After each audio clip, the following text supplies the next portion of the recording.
औज़ुबिल्लाहिस्समीउल अलीम मिनश्शैतानिर्रजीम बिस्मिल्लाहिर्रहमानिर्रहीम।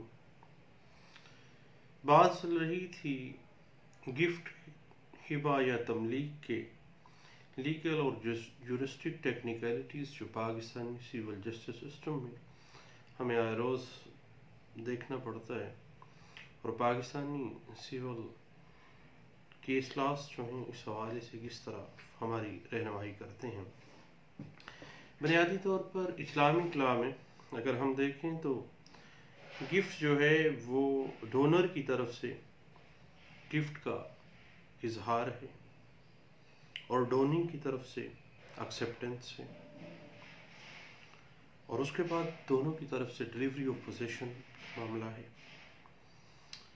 लेकिन under transfer of property act 1882 जब भी गिफ्ट किया जाएगा तो वो रजिस्टर्ड डॉक्यूमेंट होगा और बेसिक इंग्रेडिएंट है रजिस्ट्रेशन भी, लेकिन मोहम्मदन लॉ में रजिस्ट्रेशन मैंडेटरी नहीं है। इस बात की इंटरप्रिटेशन 2017 CLC नोट 6 पेज 6 में की गई थी। अलबत्ता अगर बाप ने दो बेटों के हक में रजिस्टर्ड हिबा तमलीक जो है वो कर दी है, और 3 बेटे थे उसके 2 के नाम पे तमलीक कर दी, तीसरे बेटे के नाम जो है वो रजिस्टर्ड तमलीक नहीं करवाई है। बाप चंद दिन के बाद फौत हो जाता है।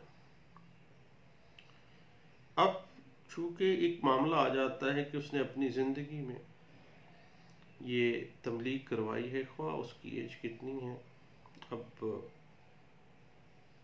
यहाँ पे जब तक उस केस की शहादत में ये बात रिकॉर्ड पे नहीं आती कि क्या वो मर्जुल मौत में था या जहनी मरीज था, उस वक़्त तक हिबा तमलीक जो है जो रजिस्टर्ड उसने करवाई है वो इंटैक्ट रहेगी। और अगर वो फौरी भी फौत हो गया है तो चूंकि मौत तो बरहक है, इसका ये मतलब नहीं है कि उसके मरने की बिना पे उसकी किया गई जो तमलीक है वो नल एंड वॉइड हो जाएगी, ऐसी बात नहीं है।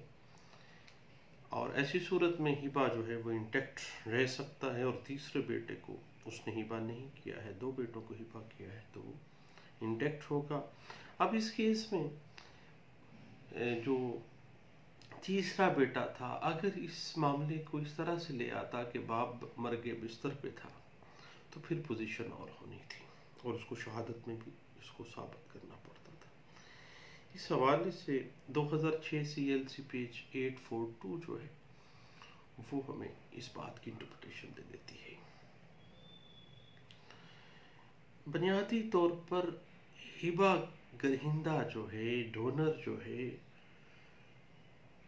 उसने ऑफर की और एक्सेप्टेंस जो है वो डोनी ने की है, और डोनी को ये साबित करना है कि उसके हक में जो हिबा या तमलीक या गिफ्ट की गई है वो अकॉर्डिंग टू लॉ जो है वो इंटैक्ट है।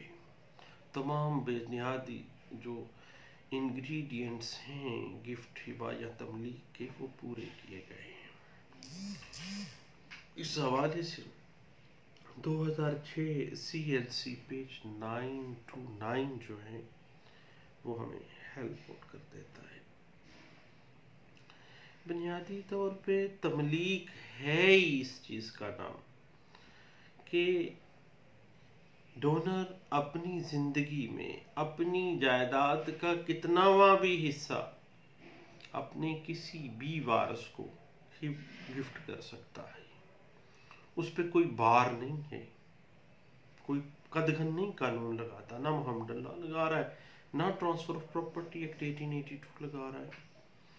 इस बात को सुप्रीम कोर्ट ऑफ पाकिस्तान में PLD 2006 सुप्रीम कोर्ट पेज 15 में डिस्कस किया गया था। बाकी जहाँ तक रजिस्ट्रेशन ऑफ गिफ्ट की बात है तो साहिब इसमें तो रजिस्ट्रेशन एक्ट की जो सेक्शन 17 है वो आड़े आती है कि अगर गिफ्ट डॉक्यूमेंट की मालियत जो है वो मोर देन 100 है तो फिर ऐसा गिफ्ट दस्तावेज जो कि ऐसे गिफ्ट को डील कर रही है जिसकी मालियत मोर देन 100 है, तो वो रजिस्टर्ड होना चाहिए। और रजिस्ट्रेशन जो है वो under section 17 of registration act 1870 जो है वो लाजमी है। इस हवाले से PLD 1985 revenue codes page 98, 1993 CLC page 132, 1989 CLC page 698, 1989 CLC page 2359 जो है वो हमें इस बात की इंटरप्रिटेशन दे देती है। अब कानूनन ये ज़रूरी नहीं है कि गिफ्ट की जाने वाली जायदाद जो है वो सिर्फ अपने करीबी रिश्तेदार को ही हिबा की जा सकती है, बल्कि अपने करीबी जो अगर वारिस है तो वो तमलीक में है, अगर वो किसी दूर के रिश्तेदार को दी जा रही है तो हिबा इंटेक्ट है। अगर वो तमाम कानूनी लवाजमात जो हैं इस्लामिक लॉ है या ट्रांसफ़र ऑफ प्रॉपर्टी एक्ट 1882 है उसके लवाजमात को अगर वो पूरा करता है तो वो वैलिड हिबा है। हत्ता कि हिबा किसी स्ट्रेंजर को, किसी अजनबी को भी किसी भी दिया जा सकता है। किसी दिल खुश हो गया है, प्यार मोहब्बत का कोई मामला हो गया है, गिफ्ट किया जा सकता है। किसी अजनबी के हक में भी हिबा किया जा सकता है। इस बात को 2008 CLC पेज 1457 में डिस्कस किया गया था।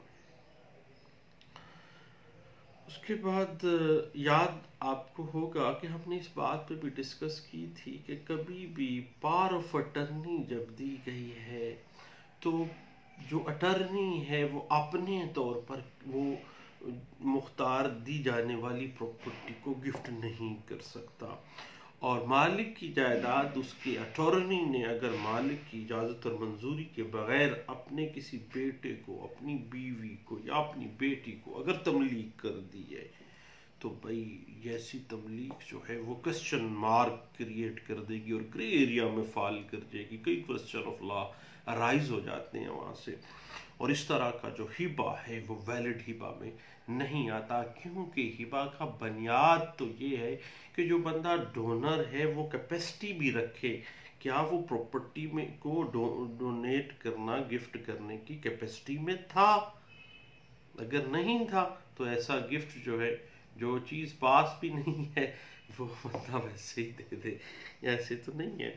इस बात को PLD 2014 Lahore high court page 471 एक लैंडमार्क जजमेंट है जिसमें इस बात को डिस्कस किया गया था। और याद रखिएगा साहिब, बाज़ औक़ात ऐसे होता है, पिछले दिनों हमने देखा एक केस में कि बेटा कह रहा था कि जी बेटी के हक़ में जो हमारी वालदा ने हिबा कर दिया है। अब देखिए बेटी को जब विरासत में तो हिस्सा मिलेगा ही मिलेगा। जिस तरह बेटों के नाम पे हिबा किया जा सकता था, इस तरह बेटी के नाम पे अगर कोई साहिब या साहिबा गिफ्ट कर देते हैं अपनी मोबाइल प्रॉपर्टी को तो ये कोई अनहोनी बात नहीं है। यानी अगर गिफ्ट अपने इंग्रेडिएंट्स में फॉल करता है तो वैलिड गिफ्ट है, कानून उसको मानता है और इंटेक्ट है। इस बात को 2015 CLC पेज 902 में भी डिस्कस किया गया था। अलबत्ता जहाँ तक मामला है ना, बेटी अगर नाबालिग हो तो, कि अगर नाबालिग की को जब भी हिबा किया जाता है तो हिबा को जो तीसरा इंग्रेडिएंट है कब्जे का, डिलीवरी ऑफ पोजीशन का, वो थोड़ा सा मामला आ जाता है, क्योंकि नाबालिग को हिबे की सूरत में कब्जा जो है तब डिलीवरी ऑफ पोजीशन साबित करने की ज़रूरत नहीं है, क्योंकि वो तो खुद ही डोनर के ज़रिए असर था। उसकी सिर्फ एक्सेप्टेंस जो है उसकी या उसके बिहाफ पे किसी की, मसलन बाप ने ऑफ़र किया, बेटी नाबालिग थी, उसकी बिहाफ पे उसकी माँ ने एक्सेप्ट कर लिया, और उसमें डिलीवरी ऑफ पोजीशन ज़रूरी नहीं है। इसी तरह खामद अपनी बीवी को अगर गिफ्ट करता है तो कब्ज़ा ज़रूरी नहीं है। ससुर अपनी बहू को कोई प्रॉपर्टी कर रहा है तो, क्योंकि ये फिड्यूशरी रिलेशनशिप्स हैं इसमें, क्योंकि पोजेशन पे हम बात करेंगे, एक्चुअल पोजेशन के साथ साथ कंस्ट्रक्टिव पोजेशन का एक कॉन्सेप्ट भी पाया जाता है। उस पर बाकायदा तौर पर इस्लामिक लॉ जो है वो भी हमें गाइडलाइंस देता है। ट्रांसफर ऑफ प्रॉपर्टी एक्ट 1882 भी हमें गाइड्स कर देता है। इस बात की interpretation PLD 1980 Karachi high court page 122 में भी डिस्कस की गई थी। और जहाँ तक कब्जे की बात है ना गिफ्ट में, सिर्फ डिलीवरी ऑफ पोजेशन अगर साबित हो रही है लेकिन ऑफर एंड एक्सेप्टेंस के इंग्रेडिएंट मिसिंग हो रहे हैं, तो फिर ऐसा हिबा कानूनी तौर पर इंटैक्ट नहीं है, कानूनी शक्ल इख्तियार नहीं कर सकता है। इस बात को सुप्रीम कोर्ट ऑफ पाकिस्तान ने 2018 SCMR पेज 139 में भी डिस्कस किया था। और चूँकि अगर चैलेंज करने का मामला है गिफ्ट को, तो ये एक अच्छी ग्राउंड है कि जब हिबा किया गया है तो उसकी डिलीवरी ऑफ पोजेशन नहीं की गई है। अब ये एक अच्छी ग्राउंड है एक हिबा की रेवोकेशन करवाने के लिए, इसको चैलेंज करने के लिए, क्योंकि जो डिलीवरी ऑफ पोजेशन है that was the major ingredient of हिबा, और इस बिना पे उसको चैलेंज किया जा सकता है। सिर्फ इसी की बुनियाद पे भी नहीं है, बल्कि तमाम साबित ऑफर को भी, एक्सेप्टेंस को भी और फिर डिलीवरी ऑफ पोजेशन को भी, आप उस बिनाब के ऊपर भी जो है चैलेंज हो सकता है। इस बात को PLJ 2006 Lahore high court page 65 जो है वो डिस्कस कर देती है और वाज़ेह कर देता है कानूनी इस हवाले से, और कि कभी भी गिफ्ट, हिबा या तमलीक के मामले में डिलीवरी ऑफ पोजेशन को देखना पड़ेगा कि डिलीवरी ऑफ पोजेशन वाकई मुकम्मल हुई थी या नहीं हुई थी। क्योंकि जब डिलीवरी ऑफ पोजेशन हो गई है तो इट मीन के गिफ्ट मुकम्मल हो गया, गिफ्ट इंटैक्ट हो गया है। और इस बात को PLJ 2006 Lahore high court page 65 के अलावा 2015 YLR पेज 1905 में भी डिस्कस किया गया था। और वही बात आ जाती है कि गिफ्ट जो है बजरिया पावर ऑफ अटर्नी नहीं हो सकता, क्योंकि हिबा किसी भी प्रॉपर्टी के मालिक का ज़ाती फेल है कि जो कि सिर्फ वो मालिक एक्सक्लूसिवली उसको गिफ्ट कर सकता है, क्योंकि वो उस मालिक को किसी से प्यार, मोहब्बत, इफेक्शन की वजह से उसने करना है। ये नहीं है कि पावर ऑफ अटर्नी किसी को दिया तो वो आगे से गिफ्ट करता, पर ऐसा मामला नहीं हो सकता। इस बात को PLD 2016 Lahore high court page 285 में डिस्कस किया गया और वाज़ेह ये भी कर दिया गया था कि जब भी कभी offer, acceptance and delivery of possession मुकम्मल हो जाती है तो उसमें देखा जाएगा ये तमाम जो, चूँकि मैटर ऑफ एविडेंस है, अब ये मामले तो एविडेंस में ज़ाहिर होंगे।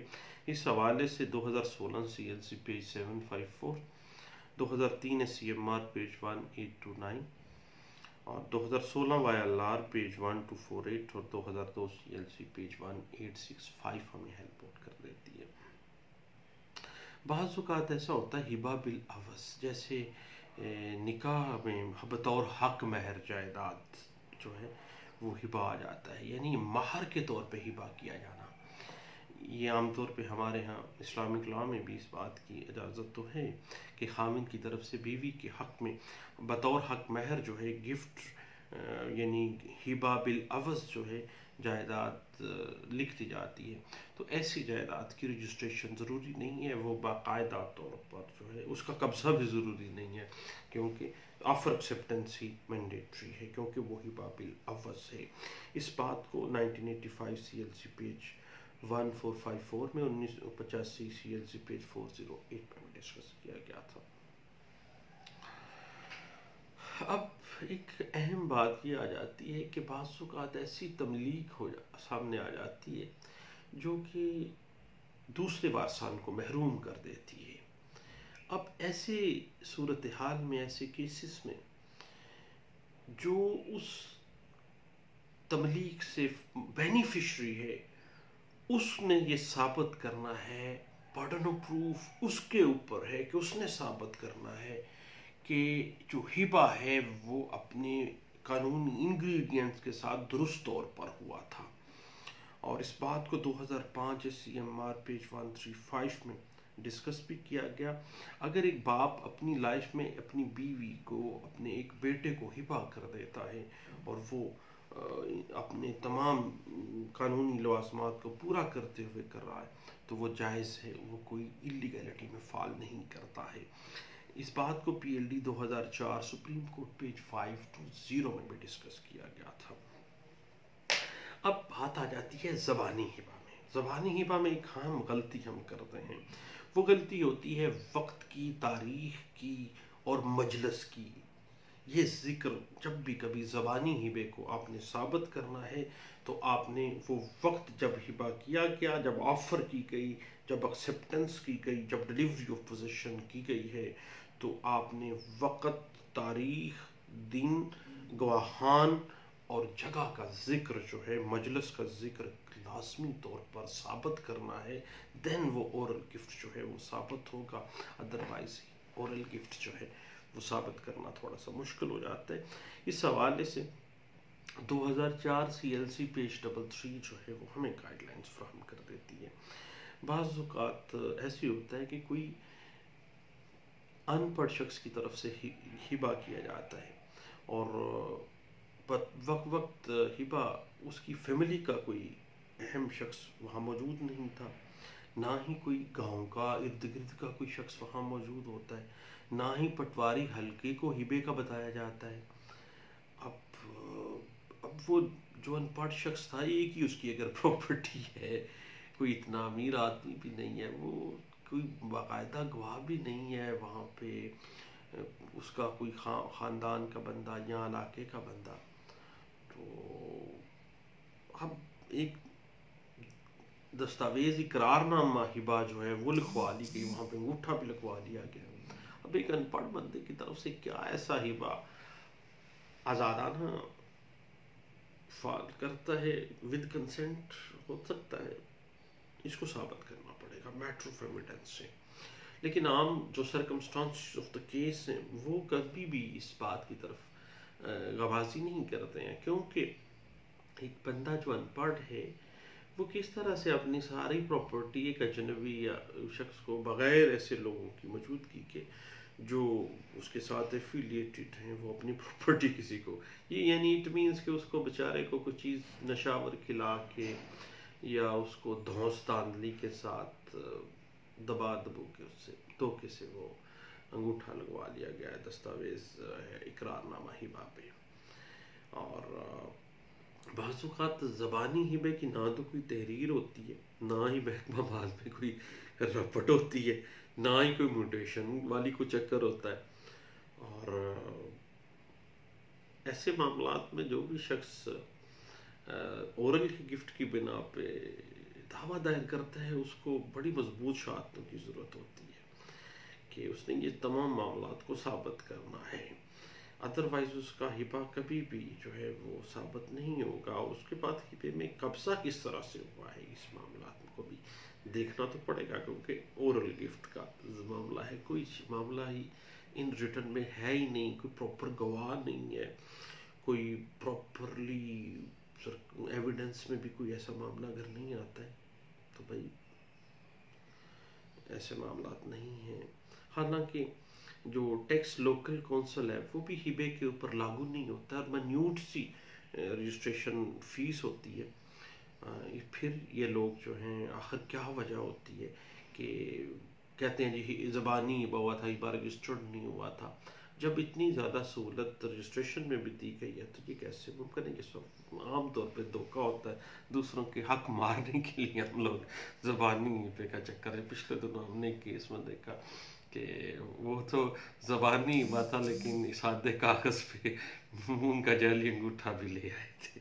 इस हवाले से भाई 2004 CLC पेज 1211 और 2015 YLR पेज 1905, 1993 CLC पेज 166 और 1992 CLC पेज 2065 और PLG 1993 Lahore high court page 426 जो है वो हमें इस तरह के दाव पेज जो हैं उनको अच्छे तरीके से बताता है कि किस तरह से लोग धोखे करने के लिए ही ज़बानी हिबे का भी इस्तेमाल करते हैं।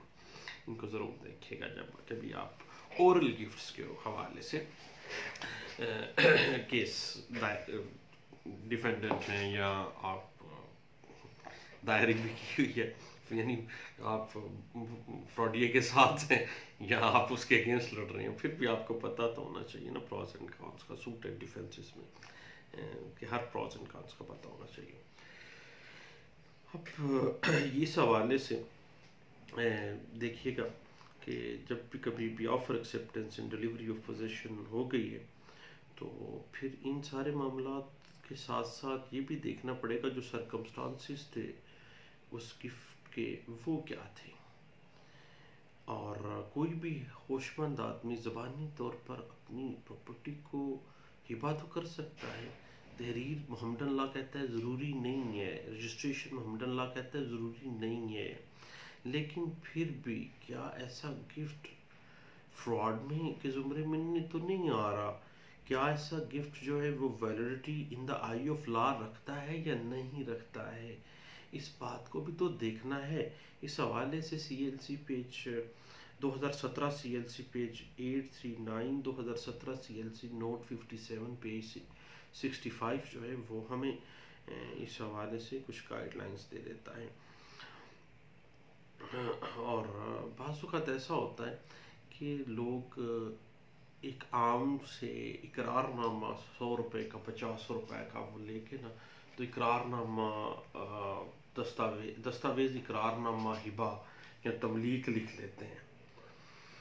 तो जब इस तरह का मैटर आए, तो अगर इस तरह के केसेस में वो तहरीर दर्ज करने वाला, लिखने वाला, वो स्टॉम्प को जारी करने वाला या कोई प्रॉपर गवाहान और प्रॉपर टाइमिंग्स और प्रॉपर एविडेंस, मजबूत एविडेंस नहीं है ना, तो फिर साहिब ऐसा हिबा जो है वो साबित नहीं हो पाता है। इस हवाले से मैं आपको बताता चलूँ, अगर हम देखें ना तो ट्रांसफ़र ऑफ प्रॉपर्टी एक्ट 1882 हमें काफ़ी हद तक थोड़ा सा वो कर देता है, फ्रॉड से निकाल देता है। यानी ट्रांसफ़र हमेशा जो भी